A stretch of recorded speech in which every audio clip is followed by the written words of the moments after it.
Welcome back to Swans Cast, everyone. So, an exciting week. We're entering into potentially the last week of the season.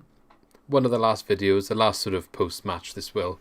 No, well, maybe, we'll see. Last pre-match, I should be saying, for the next game, because it's going to be the last game of the season. But we've got to talk about the match before, first of all, which was a draw against Barnsley. However, ultimately, an aggregate win in the playoffs to get us through to Wembley. So welcome back, Lee and Nikki, once again.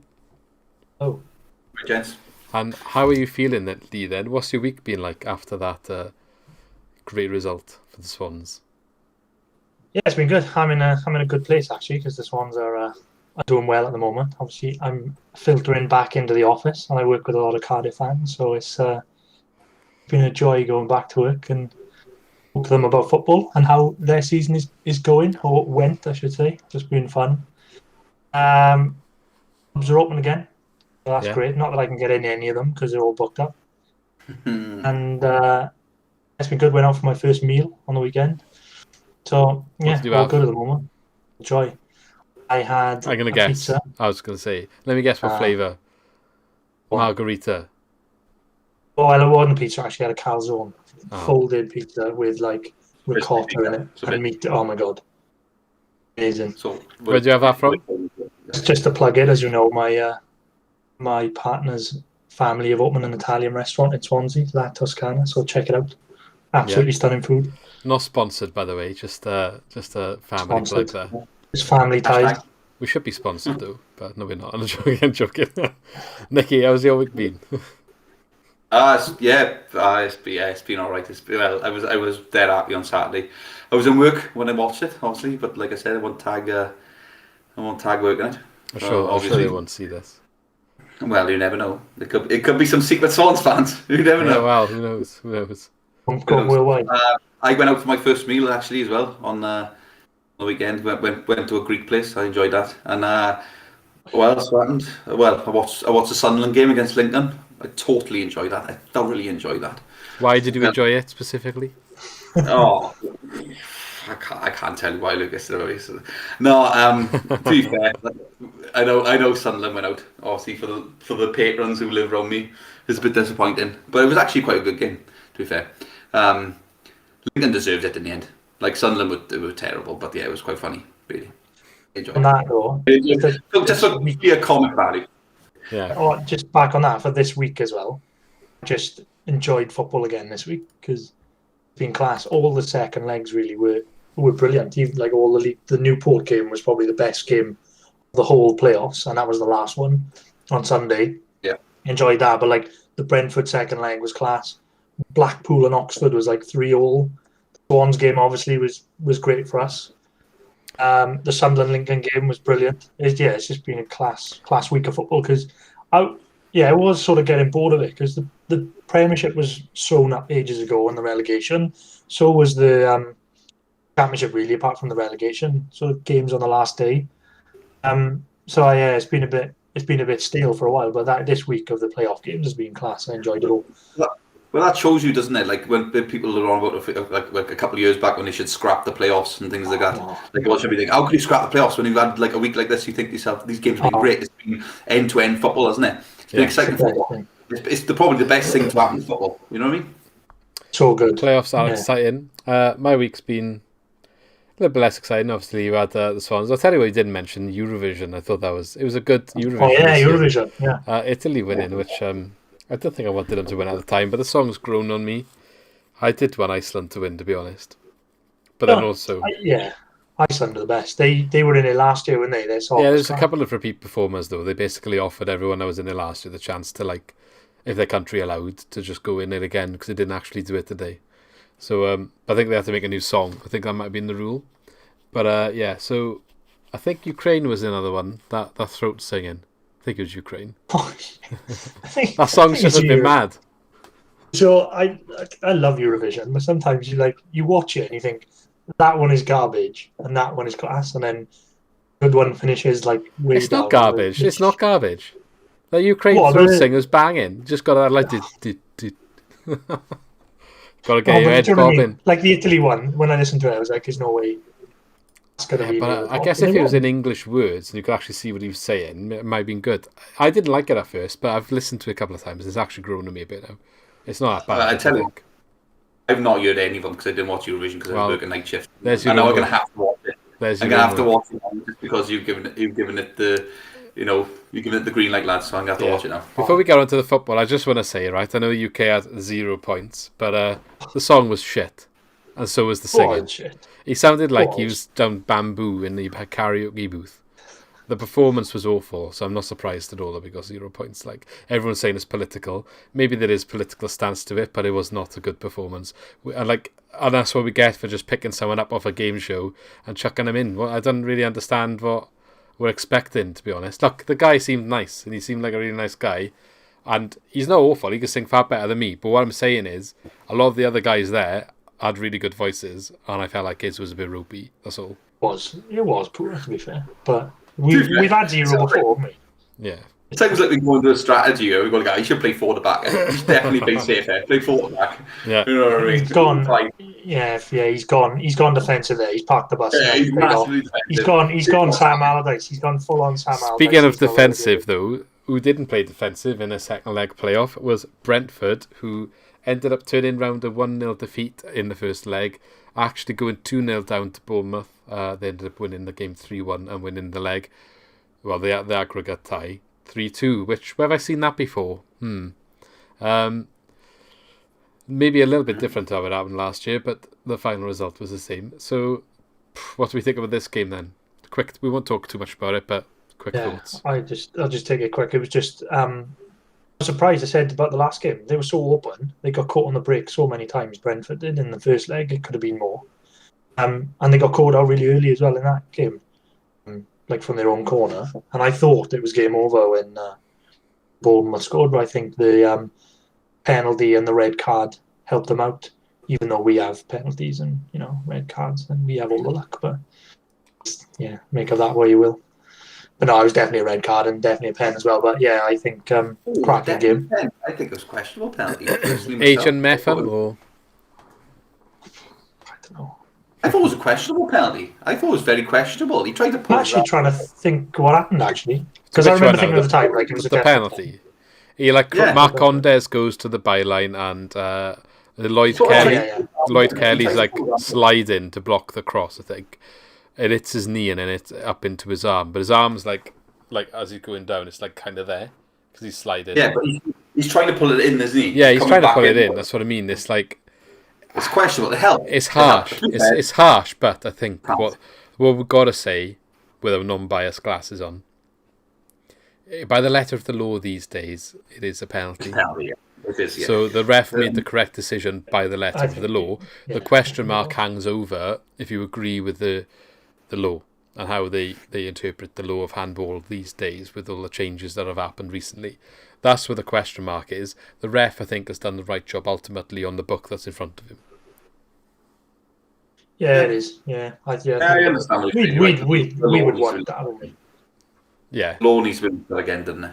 If we had it, though, we probably would have been lucky. So, I'm not sure. To be fair, like you were saying, before we move on, I know we want to be quick for this thing, but like you said, Brentford are a very open team, so hopefully when we go to Wembley, they'll be quite similar. That's why fingers crossed for touchwood. But like, what was the whole entire team doing within the 25 yards of Bournemouth goal? I'll never know. That's absolutely dreadful defending on, never mind amateur level, never mind professional level. Doesn't Dan Juma just see the space and just peel off, thinking if a ball comes over here, I'm in? You should always be a man halfway, at least one man and halfway. There was no man halfway. What are you doing there? That's bad, that. Last word on that, though. I've said this so many times this season, that Dan Juma is such a player. He is a good player. Oh, my God. If we go up, I'm not sure if we could afford him, but my God, that would be the first one on my list. He's absolutely class. I'd take a couple of Bournemouth players, to be fair. I'd probably take Billin. I'd probably take Brooks.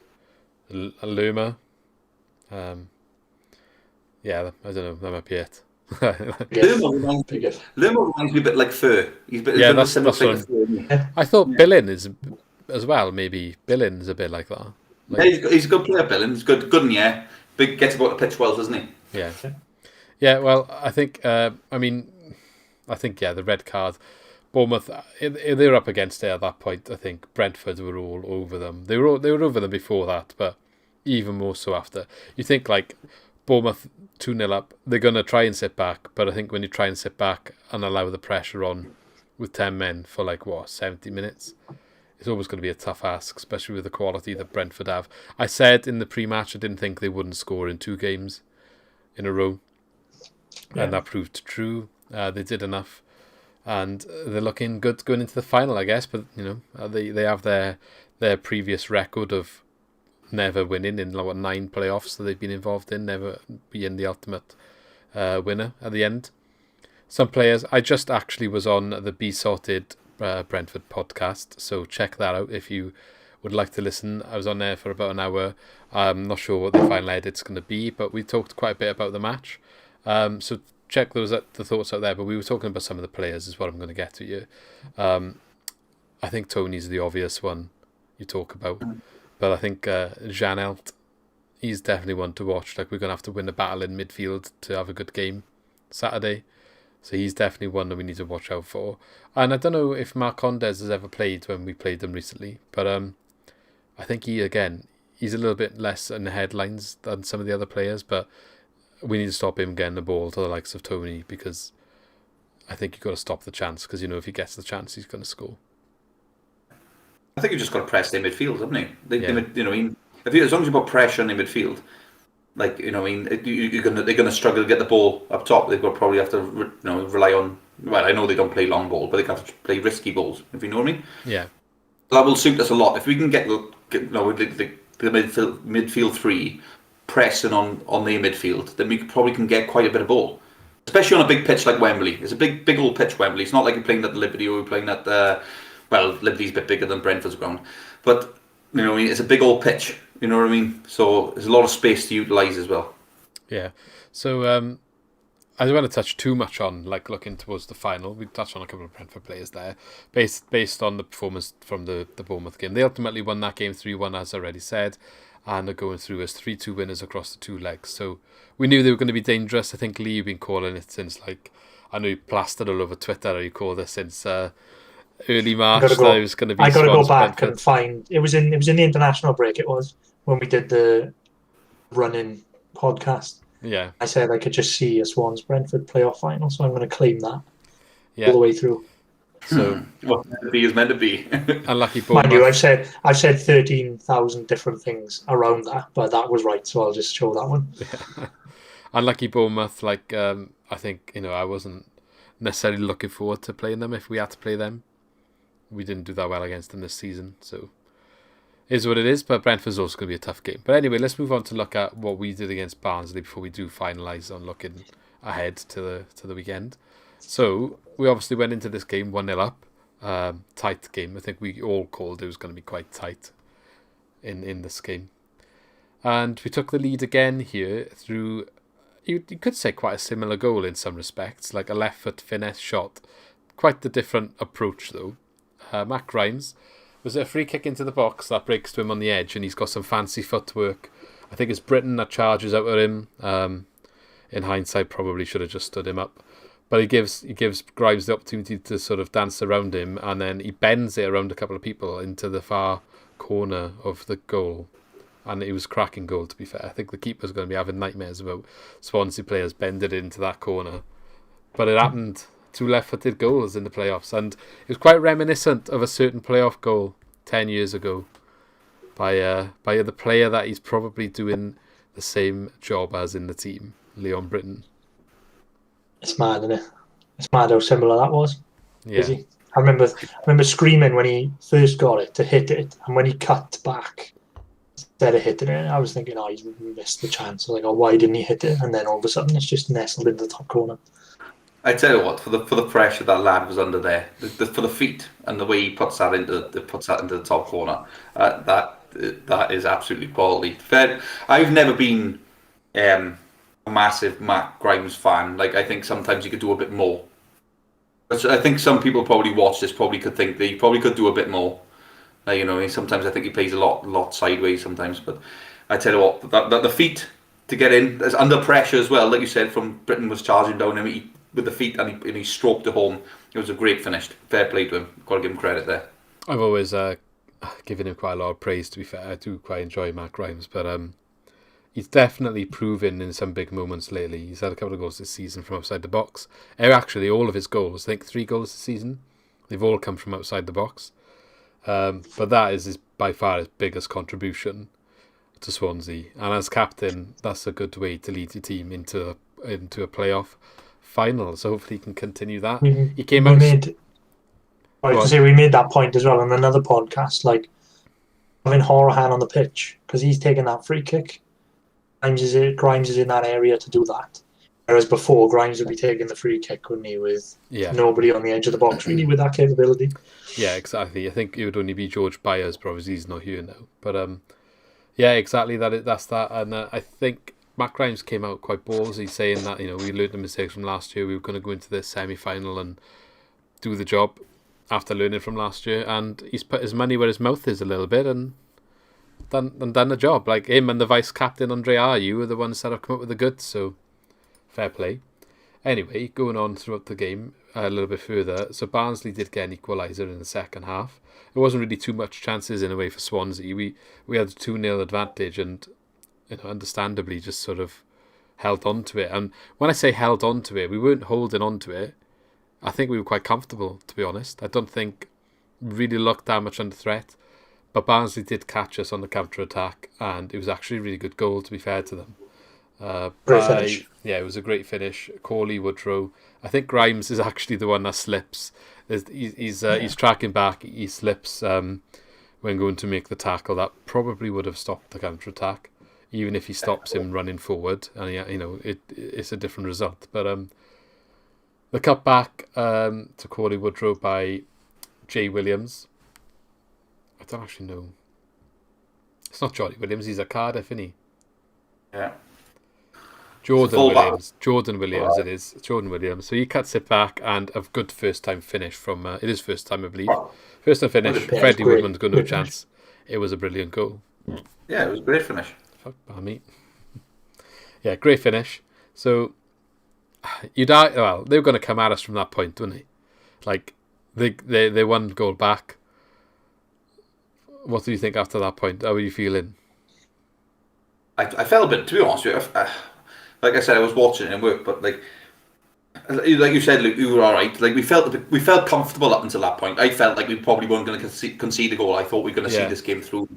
Yeah. Obviously, Grimes slips. If he doesn't slip there, either A, makes a tackle and puts up for a throw in, or B, he makes a foul because you can see him going to lunge in to go to make a tackle. So that ball lands 60 yards further up the pitch, doesn't it? But after the goal, then obviously, like any normal fan would, you start to feel a bit nervous now, like because obviously they start. Barnsley's game is to pump the ball into the box, isn't it? To make chances. If anything falls on the 6-yard box, they're going to put it away. So you did feel a bit nervous. But before that, though, I would have said Swans were in control of the game. I think so. I think we weren't necessarily like I said, battering them down, just creating chances, but we were controlling the game, limiting their chances. Like they had more possession slightly, and they had more shots. Only 3 on target. We weren't, they can shoot if they're going to be off target. And we weren't giving them a proper sniff at goal in that respect. They didn't have a big chance. We had one big chance, and the funny thing is, we didn't even score a big chance. But this is what we said before. It's so hard. It's been so hard to sort of describe the Swans this year as like a playing style, because when it doesn't work, obviously it looks like that we just sit back and we're just sitting back and waiting for teams to score against us, which is what was happening when we had that like poor run. We haven't really changed the way we're playing. So when everybody was slating like, oh, we're playing rubbish, we just parked the bus, we just all this sort of stuff was flying at us. We played the same all season. It's just now that we've had a rest, games are important. The way that we play is perfect, especially for a playoff run. Earlier on in the season, we saw it where it looked like teams were battering us, and it felt like that when we were watching the game, because obviously we're allowing teams to have more of the ball like we did on Saturday. But we're just soaking up this pressure. They're not having massive chances, just a solid sort of unit. We're not conceding like clear-cut chances where teams are in the post and Woodman's making 100 saves, but we're just sort of biding our time, be solid, and we're just taking our chances where they come. side to it was brilliant. The two legs defensively, we were solid. Yeah, Caught us exactly. one goal on the break, and I can't remember of a massive chance they had. Maybe Woodman save in the first leg, but yeah, it was good. They didn't have any big chances in the second leg. The goal they created was not like it was like a half chance. You know, it was a good finish in the end. Maybe even less than a half chance, to be honest, from where he hit it. But it's a fantastic finish. However, Corey Smith should have made it. He should have put it to bed. And he's come out and said about this actually and had a bit of a laugh about it, which you can do afterwards when it hasn't actually impacted the result. But all of a sudden, it just breaks for him. He's played in. But you know what Barnsley's high press is like. They always press in high anyway, and it's always the opportunity to break it down. But they're all inside our half, lose the ball, and Corey Smith is just played inside our own half, so there's no offside, with all the Barnsley players further up the pitch on him, and he's just running the length of the pitch. And as he said in his interview afterwards, he's had too much time to think, and he goes to round the keeper thinking he's going to be like a striker for a minute. It just falls over. He just falls over. You know what I would have done? What I would have done there, right? I watched it back as well and things like that. You would have chipped the keeper. I would have chipped the keeper. I would have definitely had one touch and chipped him. Right? Do you know why, right? Because either A, it goes behind the goal and it wastes minutes, or B, you score. It's one of them things, isn't it? If you chip the keeper from there, that far out, you're either going to score or you're going to lob it behind for waste a few minutes. I don't understand why you try to take up the keeper, but that's... It's funny now. It's funny now, but if Barnsley got a goal back, it wouldn't have been funny at all, would it? Let's be honest. Everyone would have been... It just fell to the wrong man on the pitch, mate. I'm so surprised he didn't chip him. Well, he hasn't scored this season, so maybe that's why, eh? He's probably just not used to being in that situation. It made me laugh though, because when he tried to go round the keeper and he slipped, you just think, just smash it. He's not used to scoring goals. Just hit it, just smash it. Can you imagine you just rounded the keeper like Ronaldo-esque, Brazilian Ronaldo, and just scored an absolute worldie of a goal? I don't think that was ever going to happen. Can you imagine? Well, but to be fair, I probably would have gone for the chip. I know it sounds hard, but I would have gone for the chip. Because he was, if you watch the replay back, or if anybody watch the replay back, the keeper comes, like as soon as he takes that first touch, the keeper comes and then he starts to go, and there's so much space in between the goal and the goalkeeper. You think to yourself, that's an opportunity there. But obviously he's not like a centre forward or anything, so it's a bit harsh, I suppose. Yeah. I mean, it's like I said, because it didn't matter in the end. It's you can have a laugh about it. Anyway, so good game for the Swans. Done the job. Scenes, good scenes at the end. The players obviously worked hard for it. They've worked hard this season and they've got themselves to Wembley. And there's one more game to go now for the final product. And as we've already touched on, the opposition is the team that knocked them out last year. So opportunity for revenge, you could say. But there's definitely a little bit more bubbling under the surface here, and I'm sure the media will play it up. Thomas Frank will play it up. Everyone will play it up. It's going to be an occasion. So it's one of them, as I said on the other podcast that I was just on to the Brentford fans, it's kind of like whoever wins this is going to have the last laugh in this mini rivalry for now, at least for now. Because you're not going to be in the same league next year. So it's kind of like the end of a chapter. Whoever's going to win this game is... have the last laugh for now. I think that's a good way to put it. So let's talk about that game. But there's one thing I want to mention in regard to team selection, and this is probably the downer. We'll get this out of the way first, and I'm quite sad about it, to be honest. But it's Wayne Routledge getting injured. It's been confirmed as a cruciate ligament injury in his knee. So I feel like that might be his career done. Yeah. Which is sad. It's a sad way to go. No, it's gutting, isn't it? He's months away from a testimonial as well. I think was it only months away from his testimonial as well? Yeah.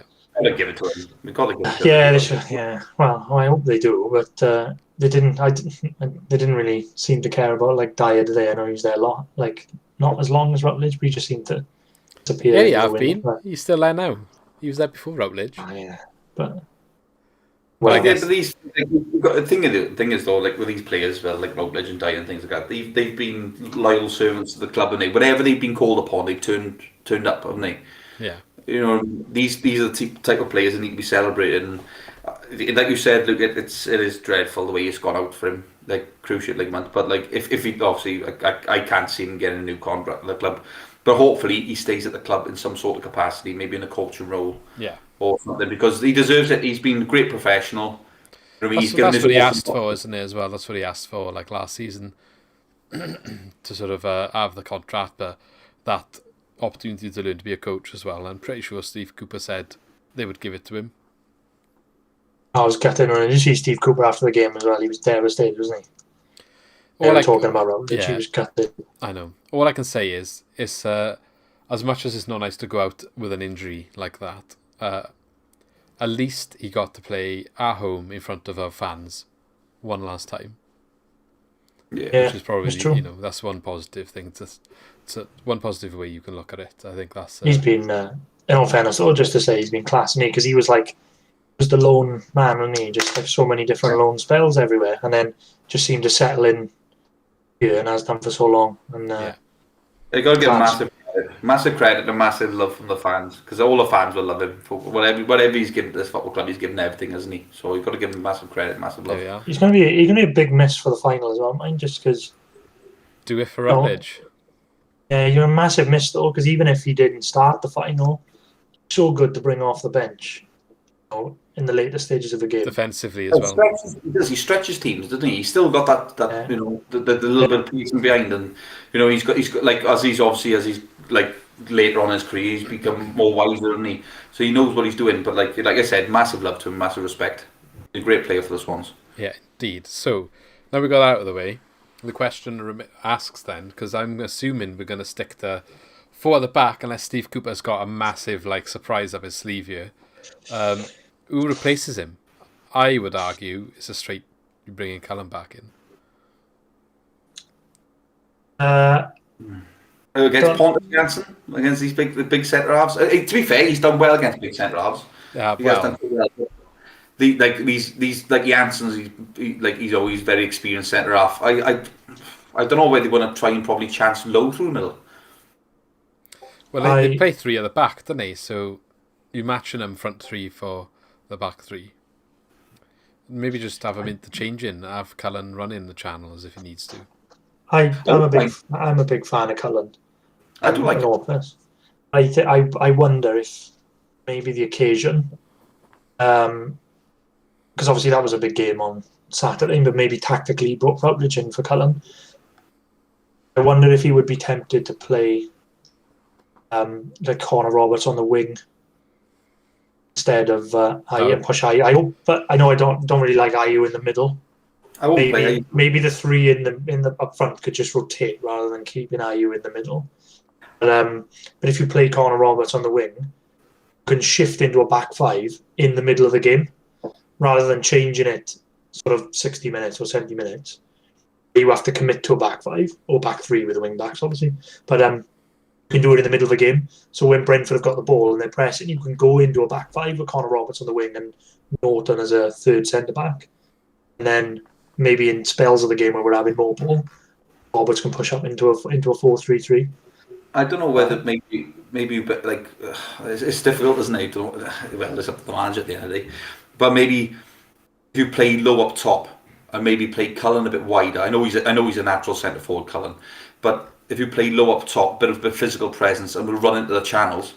You know, give something about them 2 centre halves. Give something to think about. Like Janssen's he's no spring chicken, is he? You know what I mean? You know, he's had a few years on him, like low run into the channels. You want to be chasing low into the channels, and then like low, and then Cullen cutting into the box. Then, you know what I mean? Where he's more of a finisher. Yeah. You know what I mean, crossing the ball and then getting him to it's something to think about. It's a hard one, isn't it? Like we say, we haven't got strength in depth, but he has got a couple of options. He's got a couple of options. I don't know if I want Connor Roberts on the wing again in this game. It's tough. I don't know. I can't. I'm just glad I'm not Cooper making this decision. Or will obviously Routledge's injury change his mind and make him play the back 5 anyway, just from the start? I don't think he will. I think he's committed to this back 4. You're matching Brentford. You're matching Brentford if you go back 5 because that's what they're doing at the moment, isn't it? So do you match or do you go a different way? I don't want to see Ayew play up top because I think he gets a lot more. His quality on the ball when he's out wide, he gets a little bit more time. He gets a bit more. Well, that's how he I'd scores rather that see him goal wide. the other day. Yeah. Shifting him out wide has been the best Yeah. thing that happened this I season. think whatever he chooses, I think he has to keep Ayew out wide, and maybe interchange. Like I don't know whether you're going to play Roberts out wide on the other side. I don't know. Maybe move Ayew the other wing, or maybe play low up top and play Cullen out wide. You know what I mean? But I think Ayew needs to stay out in the wing. Yeah, I agree. I think I was saying in the first place before it happened, it just Ayew drags defenders in, and if you're dragging two defenders in the centre of the pitch, it's a lot easier to defend. If you're dragging two to the wide parts of the pitch, you might be creating a gap then for someone else to run into. So that's what I like to see. And with Cullen making the runs that he creates then as well, it just allows a lot more to happen up front. Even if Cullen's not the one that's maybe having the chances, it allows like Lowe to get in behind or Ayew again to get in behind. So that's why I would maybe start Cullen. Out and out striker and all that. Yeah. Like I said, I don't know whether like we said, maybe start Cullen up top. I don't know. Maybe start Low to run into the channels or be a bit more physical presence up top. Because like I said, Janssen he hasn't got a lot of legs left in him. He's not going to want to be chasing him down. If we can get a Janssen, he's strong in the air, but if you run in behind Janssen, he hasn't got a lot of legs. And that's what he wants us to do. And if they're gonna commit players forward like they do, Lowe and Ayew and Cullen, whenever they end up on the pitch, because they take good that they sort of rotate around. Like in the first leg against Barnsley, Cullen was popping up on the wing and stuff like that. With those three up there, they could get in behind that defence. And look, again, I know we're just running through the options, aren't we? But also, part of me would be a little bit disappointed if he did go to the back five to start, because I think it seems like then on paper, it's probably not the case, but it seems like on paper that you've already said, like, we're going to try and defend. We're changing tactically a little bit just to sort of sit back, and I think you sort of lost the game then, haven't you? Well, we played with the back five against them last time, and that did not go well. As much as we got a point, it wasn't a good game. The way we defend against Barnsley, you'll probably. I know they're going to be different oppositions against Brentford, but the way this might be a big call now. I'm putting it out there, lads. I'm putting it out there. Right, the way Cabango or Guay, I think they can handle Tony. I genuinely think they can handle Tony. I think they're more than capable. If their mind's in the game, they more than. I know he's top goal scorer in the league, but I think they can handle him. I think they've got the pace, they've got the power. They're big enough. They can do it. I think they can do it. Big call. Yeah. Big call. It is a big call. It is a big call. You better hope Tony don't score, mate, or you're going to be out of context EFL. I will be out of context, yeah. But I back them. They're two superb young defenders. I think they can do it. I think they genuinely can do it. If they got the right frame of mind, they can do it. They can do anything. Them two centre halves can do anything they want to do. I mean, look, if Tony scores, he's an absolute finisher, isn't he? So he could score from that. So I think you're right. I think they are capable of playing against him. There's nothing to be afraid about with those two being in there. And even though they're so young, how good were they though in the two legs? Exactly. I was surprised that. Yeah. Still surprised in the first leg that he didn't start Bennett. I thought with experience doesn't matter when those two play like that. They seem like they've played for years. Yeah, nice to see. They're so good. Because you said earlier in the season you weren't sure if Cabango had fallen out with Cooper because he seemed to be dropped, but obviously not. I think he's just managing him well, and I mean, if we don't go up, you could be at risk of losing him in the summer. I think. Cabango's brilliant. Look, Gray, he is class, right? He is absolutely brilliant. I think Cabango is just as good, but we say that he doesn't get the limelight as much because he's not from Chelsea. Gray, he is Chelsea English under 21. He gets a bit more sort of praise. I'm not saying it's unjustified anyway because he is absolutely class. Gray is, but I don't think Cabango's not far off in those two legs. Oh, Cabango's class. The only thing I question, the only thing for me about Cabango is sometimes for me, is that he's got an option to play a short ball and he doesn't. He plays it long. Yeah. That's the only question. Yeah. That's the only thing. I know what you say. He's a young centre half. He doesn't want to make mistakes and things like that. I totally understand that. It's big pressure on the boy's shoulders. It is. He's a young age playing championship football. Maybe that'll come. a bit more game time and things like that. But like you see where he's so calm, he's so collected on the ball, and he'll play the ball into midfield, or he'll take a touch and he'll move into midfield and things like that. I think that's my only criticism of Cabango. He won't, he likes to go long a lot, doesn't he? You are right. He is very good bringing the ball out, isn't he? He's very good at that, very calm. But people saying about like going back earlier on in the season, Cooper's rubbish and Cooper's rubbish. But the way that those two played is credit to him, because when Guehi first came down, he was rubbish, and people slated him. He played in that game against Hull, didn't he? When we drew like 5-5 or something, and he was all over the place. He was so raw. What Cooper has done with him, working with him all this time. Look at him now. He's quality. The same with Cabango. He brought him in the derby, didn't he? Played away. Him and had loads of game time at home, wasn't he? Yeah. Well, away as well. Wilmot and Cabango, they were brilliant together. Young players in a big game. So this is, credit to Cooper. And people will say like how good Guehi is. That's why Chelsea were happy to send him on loan. Cooper, look what he's done. And same with Brewster, really. Probably could have done with another season with us, just because that's how good Cooper is at nurturing the players. And two centre halves with the world at their feet. If they want it, they can have it. They've got loads of potential. He is ready made. He's a Premier League defender for me now. He could easily make the step up for me. Cabango, like you said, he doesn't get enough credit for how good he is, but he is a very good defender. Either way, I think he plays in the Premier League next year. Yeah, I think he does as well. Yeah. Okay, one question then before maybe we do our score predictions. Who from each team is your key player or one to watch for this game? And you don't have to pick the obvious. You can if you want, if you think that's what's going to make the difference. But just a question to sort of near the end of the video. All right. Lee. Yeah. I got a massive one for Brentford. Mine's out the box for Brentford, mine is. So I think he's a big player for Brentford. Yeah. Go first then. My one for Brentford is Sergi Canos. I think he's a solid player. He gets back well. He's a key player to how they play.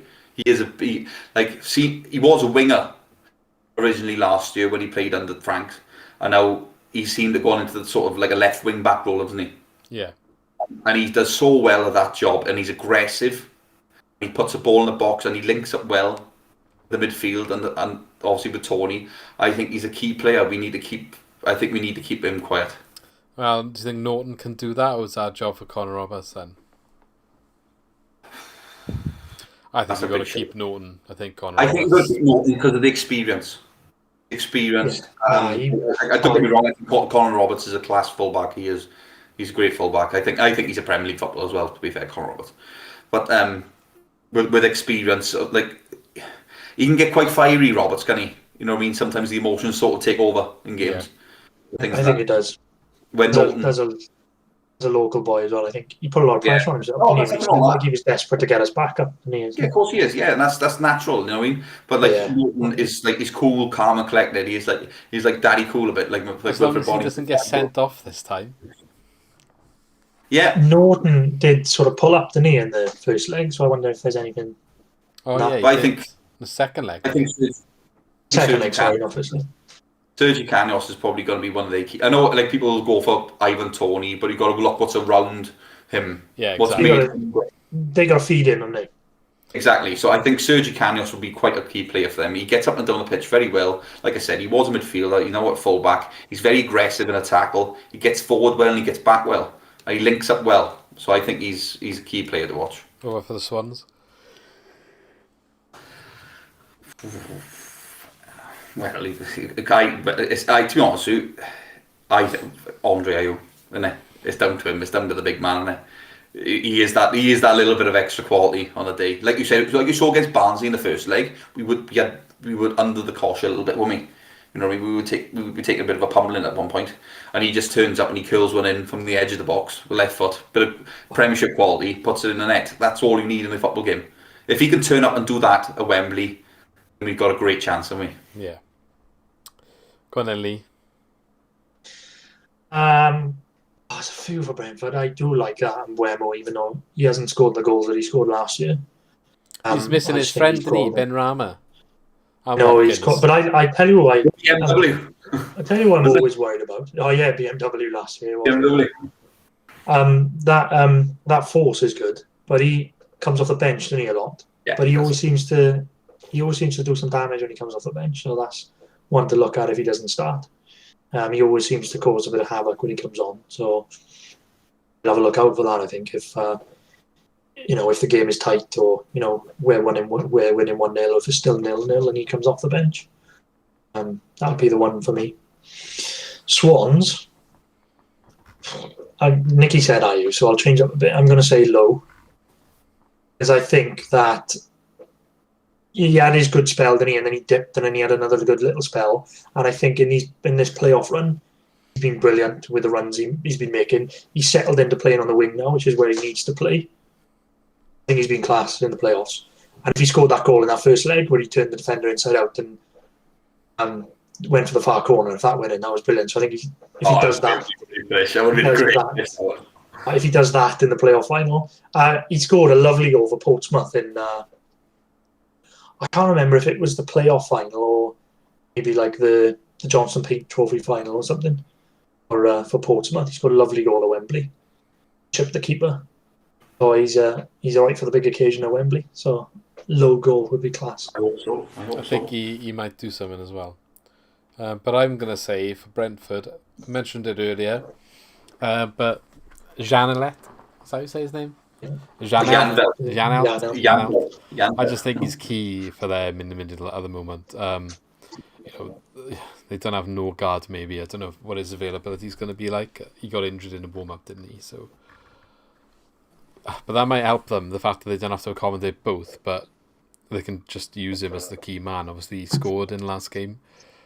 I just think he's what runs the show in the middle for him, and he's definitely going to be. If we can win the key battles in the midfield, that's going to really help us in this game, and I think he's the one you got to get on top of. So a job for Matt Grimes and Jay Fulton probably that is, to make sure they come out on top there, and it's not going to be easy.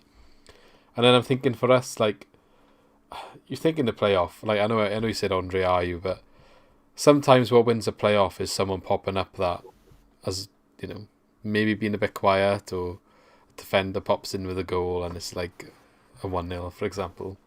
I feel like a Jay Fulton. You say Jay Fulton here or something like that. I was thinking Jay Fulton, but I'm just thinking, like, he's been quiet for a while. He's had a lot of stick. Is this where Horahan just goes and sticks like a worldie in?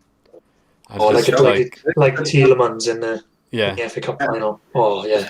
Or a free kick or something like, and imagine that. Makes like ends. I think he'd be a legend then if he does. He's had a lot of stick, but no one will care anymore. No one would care. Kills in an absolute wonder free kick. Yeah, and then everyone will be like, "Well, that's why he's in the team." I think he has dropped off a bit, isn't it? Maybe this is his stage that he will pull on. Maybe he's been there before with Villa, hasn't he? So, did he score in the final? No, it was in the final. No, he scored in the semi-final. He scored a lovely goal against West Brom. So maybe he's gonna score in the final this time. Maybe. Let's hope. It got me excited now. Imagine just an absolute screamer from Horahan. Yeah, so I'm going to say Horahan for us, because sometimes it's just someone you don't expect, in these sort of games. Yeah. So, look at last year. It was Kyle Norton screamer incoming. Jake Bidwell. The one he scored a Sunderland. Away. Is that? Sunderland away, Norton's goal. Yeah. The Clem, and he scored an absolute screamer, didn't he? Imagine one of them. I was thinking, I remember, was it last year? Yeah, last year, wasn't it? Fulham. The left back scored 2 goals in extra time. Crazy. Random, yeah. So, final piece then. What are we going to say the score is going to be? I'm going to go first because I just did my prediction on our other podcast. And it's probably not what everyone wants to hear. But I also, when we did that graph thing, that infographic that we did a couple of weeks ago, we all predicted like Swans Brentford final or whatever, and I said we're going to lose to Brentford, didn't I? When you've done that, so I'm going to go consistent. But I was saying to Billy just now, I think it's going to be very tight. I can't see it not being tight. I would be so surprised if they like put a couple past us and we just look like it's not a competition. I would be surprised. I'd be disappointed about if that happens. Like if we lose to Brentford, they're a good attacking team, and as hard as it would be to take, it is what it is. As long as we put up a good fight, is what I said basically. Oh, yeah, definitely. So I think it's going to be tight. I think maybe 1-1 at full time. And I think in extra time. no. I think in extra time No. they're gonna win 2-1. That's my prediction. I hope I'm wrong. Can't And deal I'll with be that. pleased. I cannot deal with anything after 90 minutes. That's all you've got me for. That's it. So you guaranteed a 0-0 now. We're guaranteed a 0-0 now. We're all going to say we're going to score a goal. It'll be 0-0. You're going to lose in extra time or penalties. I'd rather lose 3-0. What are you saying then? What are you saying? I genuinely don't know anymore. But I think, look, on paper, Brentford the better side. I mean, they've been class for 2 years now. As much as we don't like to admit it, they should have been promoted at some point. I think the best 3 teams in the league finished 1, 2, 3. But as I keep saying, when people say, can the Swans win? I keep saying, anything happens in a one-off game. Brentford play like they can. They'll beat us. Unfortunately, I think they will. And I think they are overdue to go up. And everyone keeps saying, no, they've been in like 9 playoffs and not go up. So I would hate it if it was us that broke the spell like we like to. So I don't know. I'm back and forth because the pressure's on them, isn't it? God, get off the fence. Yeah, I'm getting it. I'm just teasing you. You're inching yourself in the pool. You know when the pool's really cold and all. You're inching it. Put the toe in. Just Put teasing the you. foot in. Building the suspense.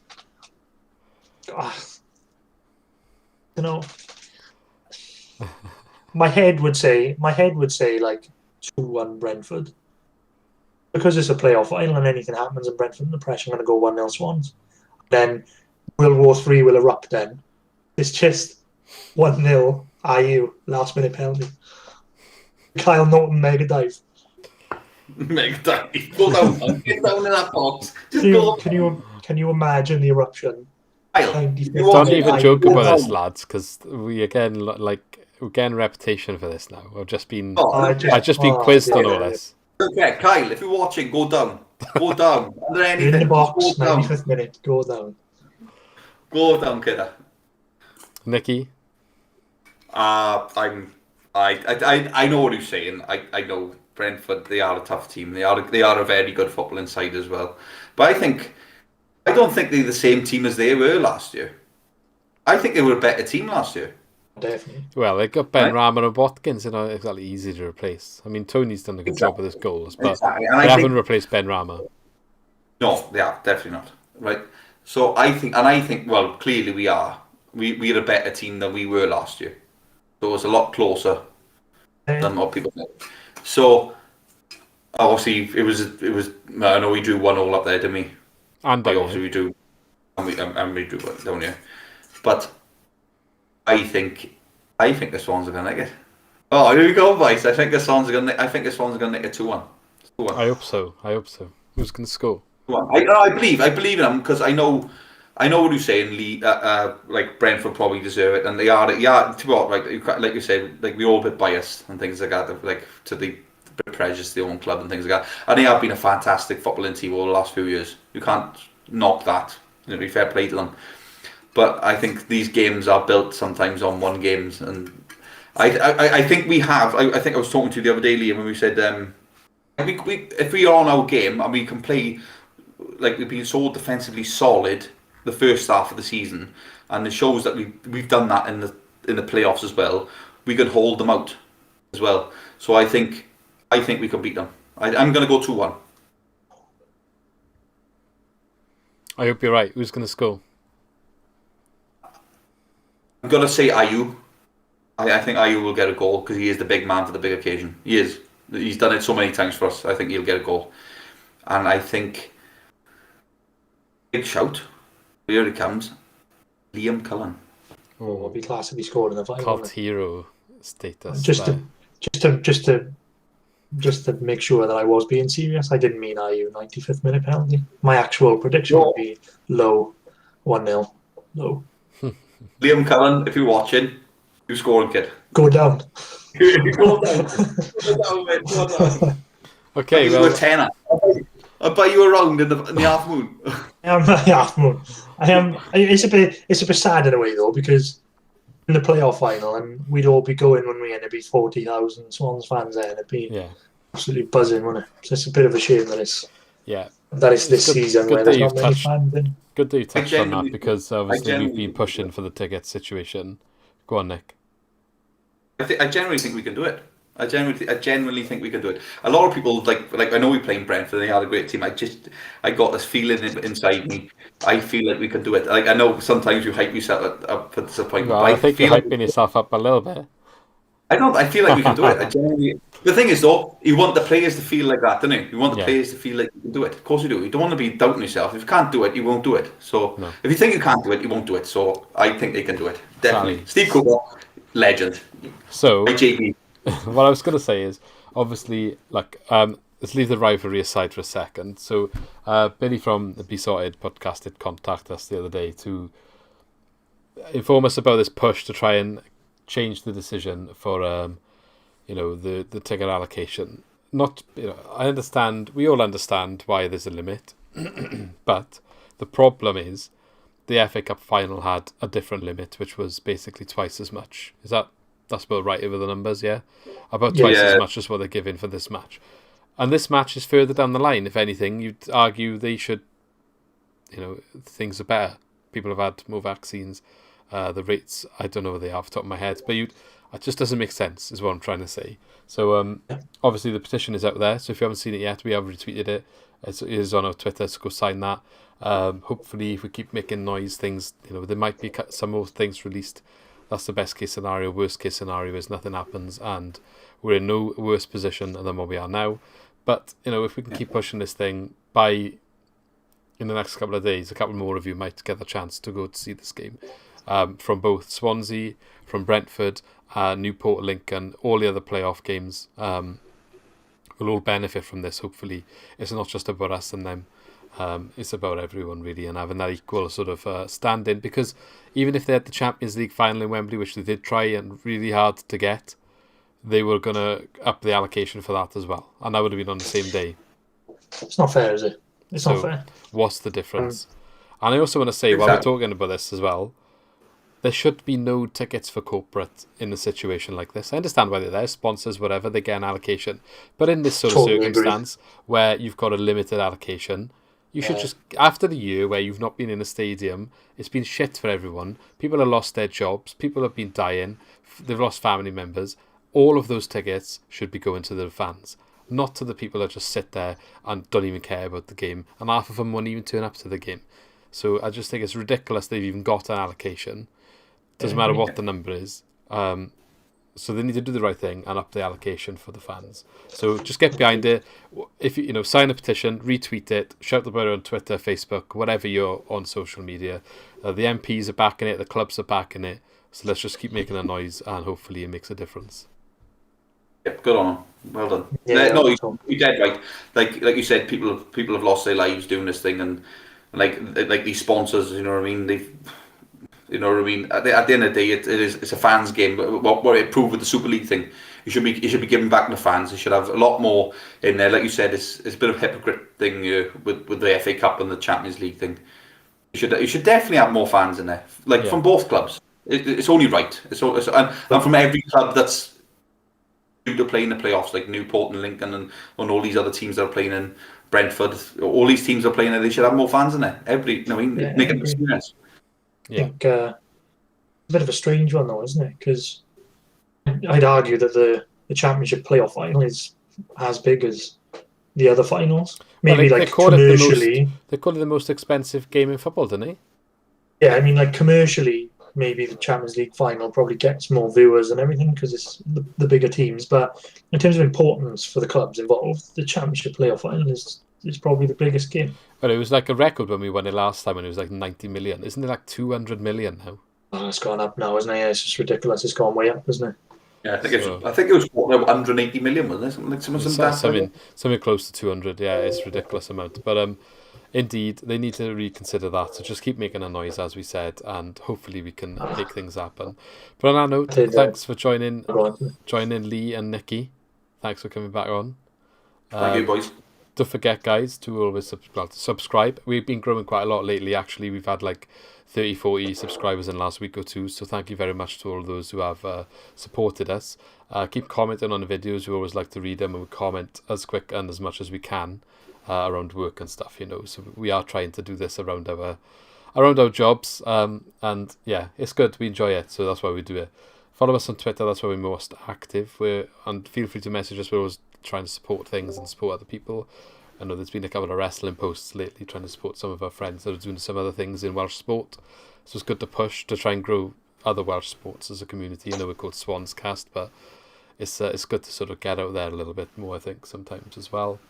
And check out the podcasts on Spotify. This should be going up on there too, but obviously if you're watching it at this point, you've probably just watched it all on YouTube. But other ones in the future, check us out on Spotify. And that's basically where you can find us. So thanks again for following and supporting, and we shall see you in the next video. See you soon. See you later. Up the Swans. Up the Swans. Thank you for watching. Don't forget, if you enjoyed the video, to click the like button to help us grow. To keep up to date with all of our new uploads, hit the subscribe button and push the bell to ensure you are notified of all of our new videos. As always, engage in the comments and let us know your opinions on what we discussed today. And if you want to support us directly, check out our new merch where you can find some awesome Swansea related t-shirts.